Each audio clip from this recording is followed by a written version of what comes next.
Hi, it's Josh on Everything Sings, and today we're going to be talking about vectors, scalars, and coordinate systems. So the first thing we need to do before we jump into a lot of the actual fun, cool physics concepts is kind of lay some ground rules. And what I mean by that is we're going to talk about the tools and the language we need to talk about these concepts. I've always said that math is the language of physics, and every time I tell that to someone, they look at me and say, that is the nerdiest thing I've ever heard, and that might be true. But the point is, I stand by it, and math in the language of math is very useful for physics. And even if you're not a big math person, that's okay, because as long as you can understand these few things, then we'll probably be pretty good. So the first thing I want to talk about is how we describe quantities and amounts of things.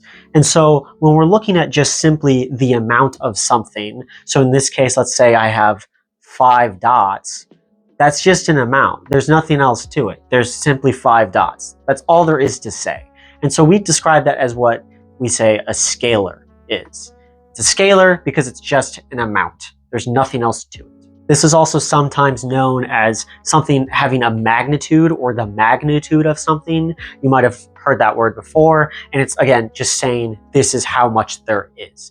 It's also specifically the absolute value of that quantity, but we're not going to get into that just yet. So the second one that we want to look at is what a vector is. And so a vector is what we say something that not only has this magnitude, this amount, but it also has a direction.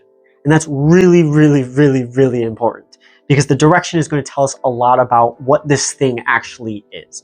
You might have heard this line before because it's so commonly said that a vector has a magnitude and direction, but it needs to be in your brain because that's really important for what we're talking about. And so right here, I have what we call a vector. I've labeled it V1, V for vector, 1 for just, it's a vector, I don't know. And then we have this symbol on top of it, which looks like a little arrow. And that's also what we're going to use to denote something as a vector versus just a quantity. And so I have an example here. Let's say we have someone, maybe it's me, moving right with a speed of 10 meters per second. So the 10 meters per second, that's the scalar part of it. That's just the quantity. But what's specifically different about this from a vector is moving right, or maybe it's moving east, or whatever the direction is. And so now that we understand that a vector is something with a direction, we need to know how to actually quantify that in a way that is useful to us. And this is where coordinate systems come in. Because we know things exist. We know they exist in space. And by space, I mean the area around us. And we know they can move in different directions in this space. But again, how do we quantify that? If I just say, yeah, I'm moving, what does that tell you about the direction? I told you that I'm moving, but I didn't give you any other information.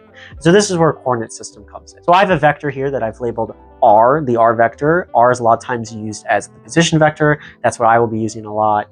And again, I have my little symbol there to show that this is a vector. And right now, this doesn't really tell us much because even though there is a direction, it doesn't really make any sense at all. I mean, it says that let's say this is me and it's describing my position. It's saying that I'm looking somewhere, but we don't know where this somewhere is. And so we need a coordinate system to define it. So a lot of the times in physics, we'll simply do that. Pretend that's at the origin.